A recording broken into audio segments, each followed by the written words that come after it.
Monday, July 13th, 1885, page 796, Car Festival at Balaram's house.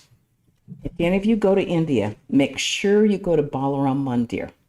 It is one of the most charming places ever, and it shows you the little cart that Sri Ramakrishna and the devotees took around. It's a little miniaturization of the big cart they use at Jagannath, which is like about the size of this building probably. And it's a, you know, what, 2 feet by 4? What would you say, 2 feet by 3? Somewhere in Bigger than that. bigger than that? Yeah. It's absolutely adorable. And Like they, the size of a pony car. yeah, just a easy thing to kind of, it's just adorable. And they take it around on the, in the little balcony thing. It's just adorable. So you can actually go there and see it. It's amazing to be able to do that, to read about it, and then to see this. So here we are. Monday, July 13th, 1885. Sri Ramakrishna was sitting in Balaram's drawing room with the devotees. It was 9 o'clock in the morning. Balaram was going to celebrate the car festival the following day. The deity Jagannath was worshipped daily at his house. He has this, and that it's Jagannath is the name of Krishna. It literally means Lord of the world. He had a small cart which we drawn along the veranda to celebrate the festival. The master had been especially invited for the occasion. Sri Ramakrishna and M were talking together. Narayan, Tej Chandra, Balaram, and other devotees were in the room. The master was talking about Purna, a lad of 15. He was very eager to see the boy. Master to M. Well, but which road will he come to see me? Please have Purna and Dvija meet each other. When two people are of the same age and have the same inner nature, I bring them together. There is a meaning in this. In this way, both make progress. Have you noticed Purna's longing for God? M. Yes, sir. One day I was riding on a tram. He saw me from the roof of his house and he ran down to the street. With great fervor, he saluted me from the street. Master, with tears in his eyes. Ah, ah. It is because you have helped him make the contact through which he will find the supreme ideal of his life. One doesn't act like that unless one longs for God. Narendra, the younger Naren, and Purna, these three have a manly nature. It is not so with Bhavanath. He has a womanly nature. Purna is in such an exalted state that either he will very soon give up his body, because his body is useless after the realization of God, or his inner nature will, within a few days, burst forth. He has a divine nature, the traits of a god. It makes a person less fearful of men. If he put a garland of flowers around his neck or smear his body with sandal paste or burn incense before him, he will go into samadhi. For then he will know beyond a shadow of a doubt that Narayana himself dwells in his body, that it is Narayana who has assumed the body. I've come to know about it. A few days after my first experience of the God-intoxicated state at Dakshineshwar, a lady of a Brahmin family arrived there. She had many good traits. No sooner was a garland put around her neck and incense burnt before her that she went into samadhi. A few moments later, she experienced great bliss, tears streaming from her eyes. I saluted her and said, Mother, shall I succeed? Yes, she replied.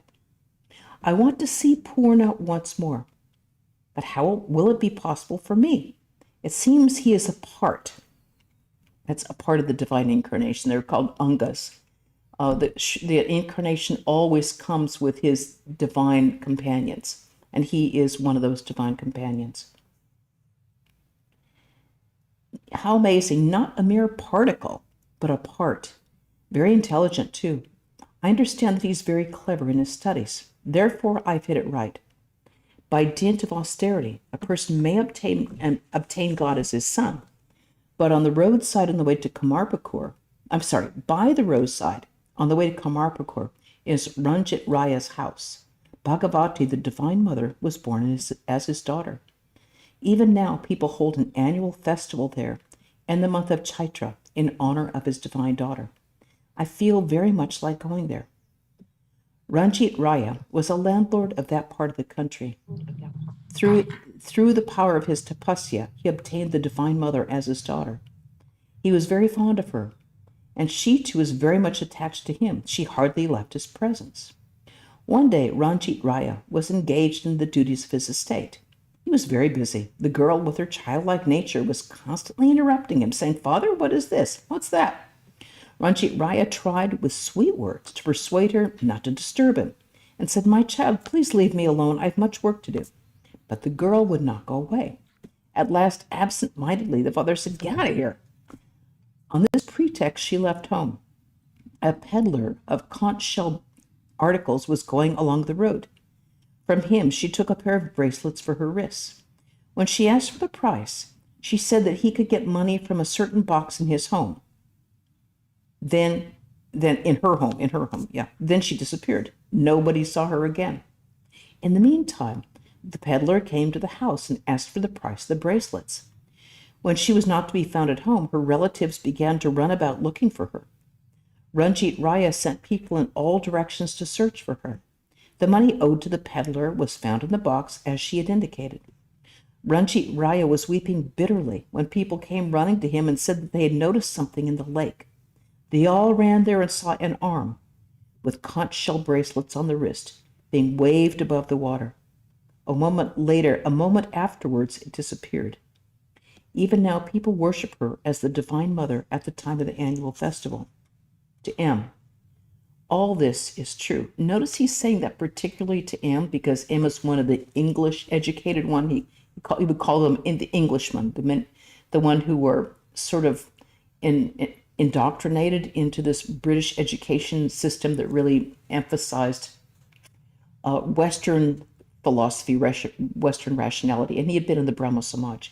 So he particularly brings it out to M because M had shown earlier that he had a hard time with these things.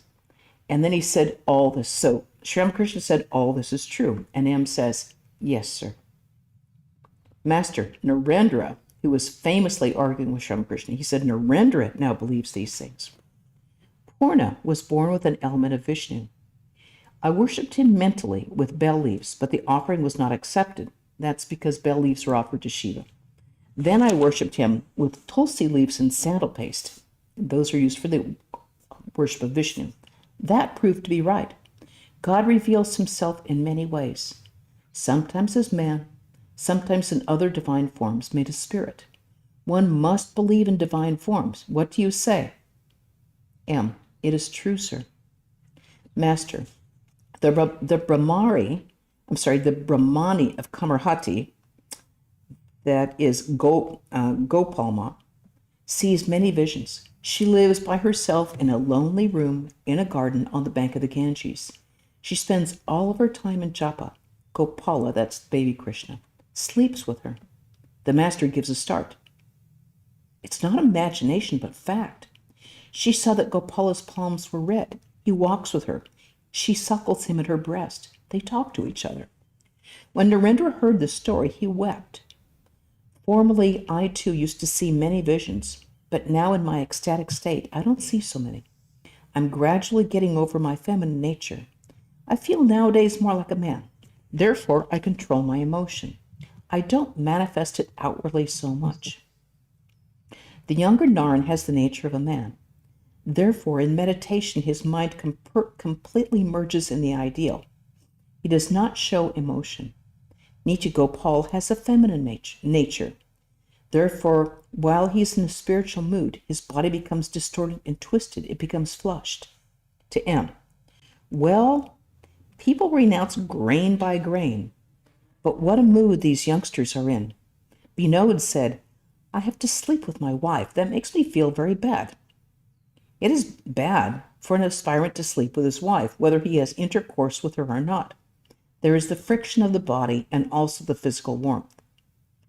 Now remember, he's saying this to his young disciples who themselves will become monks. Many of them will become monks. So he's kind of like putting out this for these people who are going to practice real, physical renunciation. They'll become the first monastics of the Ramakrishna order.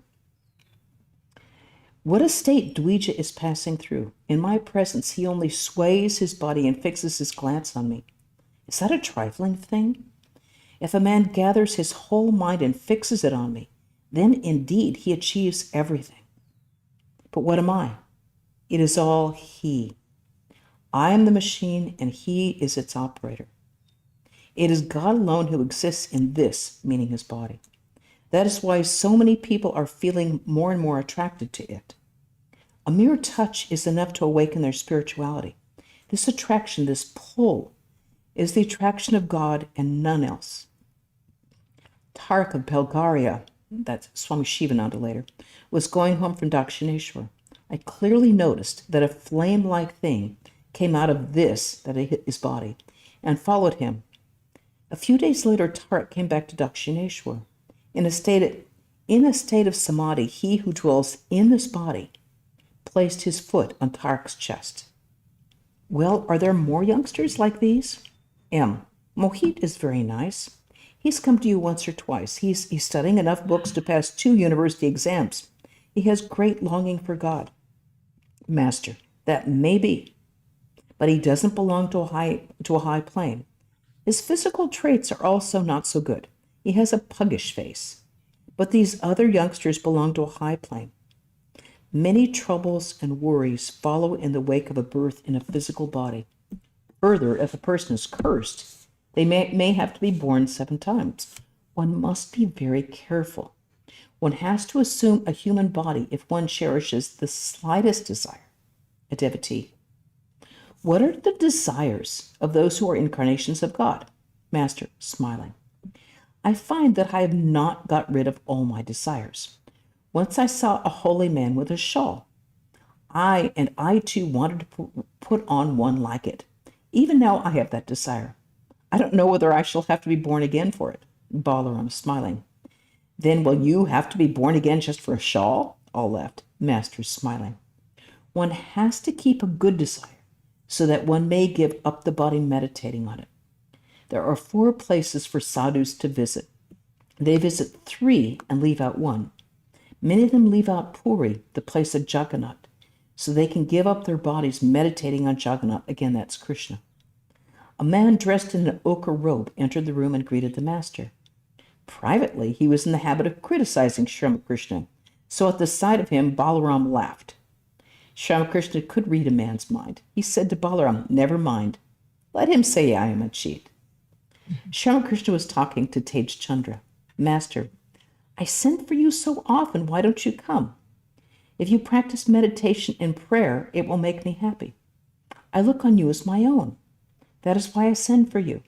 Tej Chandra, sir, I have to go to the office. I'm very busy with my duties. M, smiling.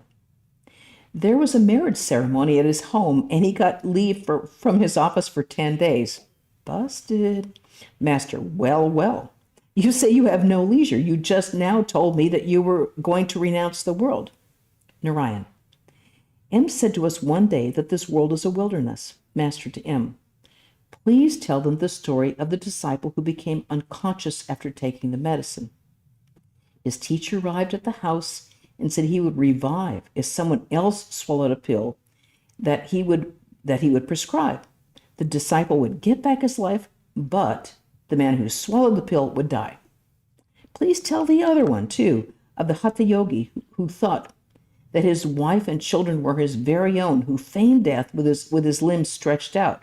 It will be good for them to hear those stories. It was noon. Sri Ramakrishna partook of the food that had been offered to the family deity Jagannath. The master often used to say that the food in Balaram's house was very pure. Afterwards, he rested a while. Late in the afternoon, Sri Ramakrishna sat with the devotees in the drawing room of Balaram's house. Chandrababu of the Kartabhaja sect and a witty Brahmin were there. The Brahmin was something of a buffoon, and his words made everyone laugh. About 6 o'clock, Girish's brother Atul and Tej Chandra's brother arrived. Sri Ramakrishna was in samadhi. A few minutes later, he said, still in the ecstatic mood, can one become unconscious by meditating on consciousness? Can one lose one's mind by thinking of God? God is the very nature of knowledge. He is the very nature of eternity, purity, and consciousness. Sri Ramakrishna said to the witty Brahmin, why do you waste your time with all these frivolous jokes about insignificant worldly things? Direct your mind to God. If a man can calculate about salt, he can calculate about sugar candy. Brahman, smiling. Please attract me. Master, what can I do? Everything depends on your effort. Your mind is your own. Give up this trifling buffoonery and go forward toward God. You can go farther and farther along that way.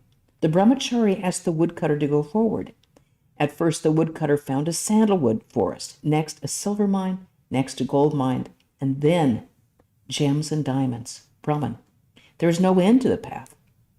Master, where you find peace, there is the end. About a new visitor, Sri Ramakrishna said, I didn't find any substance in him. He seemed worthless. It was dusk. Lamps were lighted in the room. Sri Ramakrishna was meditating on the Divine Mother and chanting her name in his melodious voice. The devotees sat around him.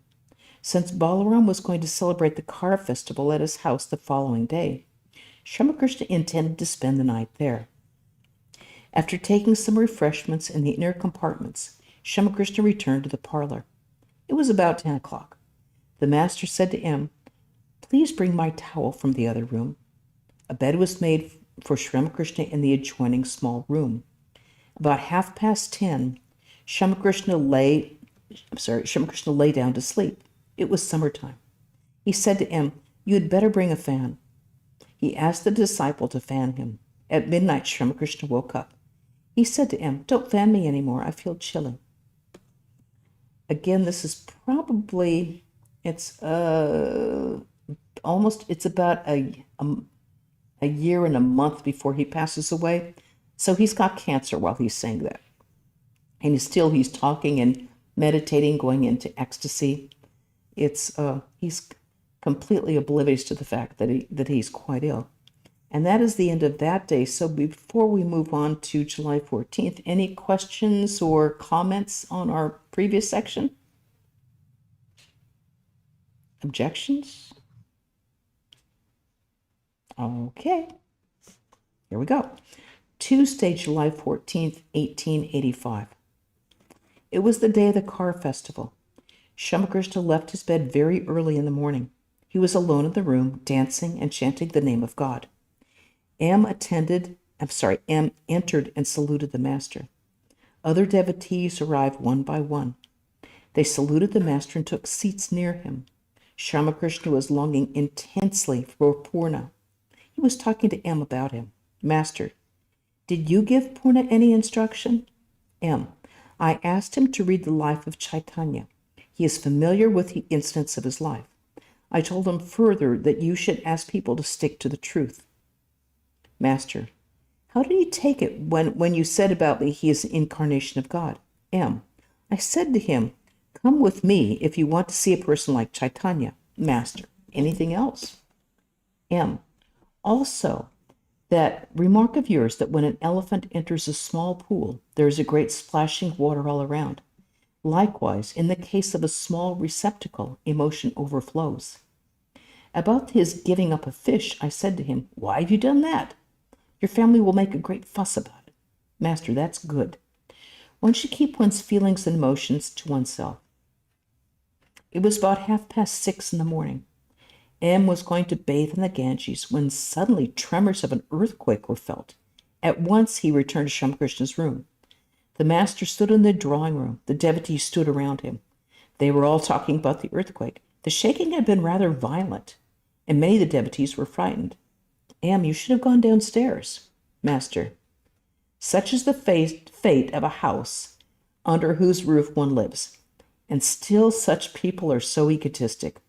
To M, do you remember the great storm of the month of Ashwin? M, yes. I was very young at that time, 9 or 10 years old. I was alone in a room while a storm was raging, and I prayed to God. M was surprised and asked himself, why did the master suddenly ask me about the great storm of Ashwin? Does he know that I was alone at that time and earnestly praying to God with tears in my eyes? Does he know all this? Has he been protecting me as my guru since my very birth? Master, it was quite late in the day at Dakshineshwar when the storm broke, but somehow they managed to cook up the meals. The trees were uprooted. You see, this is the fate of the house one lives in. But when one has perfect knowledge, then one finds that dying and killing are one and the same thing. That is to say, both are unreal. When one is dead, one has not really died. When one has killed another, the man is not really dead. Both the Lila and the Nitya, that is the non-eternal and the eternal, belong to the same reality. It is one form. In one form, it is the absolute, and in another, the Lila. Even though the Lila is destroyed, the Nitya always exists. Nitya means the eternal. Water is water, whether it is still or is in waves. It's the same water when the waves quiet down. Sri Ramakrishna was sat in the drawing room with the devotees. Mahendra Mukherjee, Hari, the younger Narayan, and many other devotees were there. Hari lived alone and studied Vedanta. That's the later Swami Turiyananda. He was about 23 years old and unmarried. Sri Ramakrishna was very fond of him. He wanted Hari to visit him frequently, but since Hari loved solitude, he did not come very often to see the master. Master to Hari, well, I haven't seen you for a long time. You see, in one form, he is the absolute, and in another form, he is the relative. What does Vedanta teach? Brahman alone is real and the world illusory. Isn't that so? But as long as God keeps the ego of a devotee in a person, the relative is also real. When he completely effaces the ego, then what is remains. That cannot be described by the tongue, but as long as God keeps the ego, one must accept all. By removing the outer sheaths of the plantain tree, you reach the inner pith. As long as the tree contains sheaths, it also contains pith. So, too, as long as it contains pith, it also contains the sheaths. The pith goes with the sheaths, and the sheaths go with the pith. In the same way, when you speak of the Nitya, it is understood that the Leela, that's the play of God, that which is transitory, also exists. And when you speak of the Leela, it is also understood that the Nitya, that is the eternal, also exists. It is he alone who has become the universe, living beings, and the 24 cosmic principles. When he is actionless, I call him Brahman. When he creates, preserves, and destroys, I call him Shakti. Brahman and Shakti are not different from each other. Water is water, whether it is still or moving. It is not possible to rid oneself of I consciousness. As long as one is aware of this I consciousness, one cannot speak of the universe and its living beings as unreal. You cannot get the correct weight of a bell fruit if you leave out its shell in pits. The brick, lime, and brick dust of which the stairs are made are also the same brick, lime, and brick dust of which the roof is made. This universe and its living beings exist on account of the reality of him who is known as Brahman. The devotees, and I mean the Vijnanis, he says, accept both God with form and the formless, both the personal God and the impersonal. In a shoreless ocean, an infinite expanse of water, visible blocks of ice are formed here and there by intense cold. Similarly, under the cooling influence, so to say, of the deep love of its worshipper, the infinite reduces itself to the finite and appears before the worshipper as God with form. Again, on the rising of the sun, the ice melts away. So, on the awakening of knowledge, God with form melts away into that same infinite and formless. As long as a person analyzes with the mind, they cannot reach the absolute. As long as you reason with your mind, you have no way of getting rid of the universe and all the objects of the senses: form, taste, smell, touch, and sound. When reasoning stops, you attain the knowledge of Brahman. Atman cannot be realized through this mind. Atman is realized through Atman alone. Pure mind, pure buddhi, that's the higher portion of the mind, what they call the higher intuition. Pure Atman, all these are one and the same. Just think how many things you need in order to perceive an object. You need eyes, you need light, you need mind. You cannot perceive the object if you leave out any of these three. As long as the mind functions, How can you say that the universe and the I do not exist? When the mind is annihilated, when it stops deliberating pro and con, then one goes into samadhi. One attains the knowledge of Brahman. You know the 7 notes of the scale. Sa, re, ga, ma, pa, ta, ni. That's the Indian version of do, re, mi, fa, sol, la, ti, do. One cannot keep one's voice in ni, that's the highest note, very long. Looking at the younger Nara, Sri Ramakrishna said, what will you gain by merely being intuitively aware of God's existence? A mere vision of God is by no means everything. You have to bring him into your room. You have to talk to him. Some have heard of milk, some have seen milk, and some have drunk milk. Some have seen the king, but only 1 or 2 can bring the king home and entertain him. I think that's a good stopping place. Any comments, questions, arguments, announcements? No? Well, tomorrow is Easter. If you're up that early, you can join us at 6:30 in the morning for our Easter worship here. And I think Durga's already sent out the announcement about that. This coming Wednesday, we'll have a reading from the Eternal Companion at 4:30. And a week from today, Saturday, we will be having a reading from the Gospel of Sri Ramakrishna. And everyone have a really wonderful Easter. And for those, happy Pesach, happy Passover for those who are celebrating Passover. And wonderful holiday to everybody. Okay. Thank you.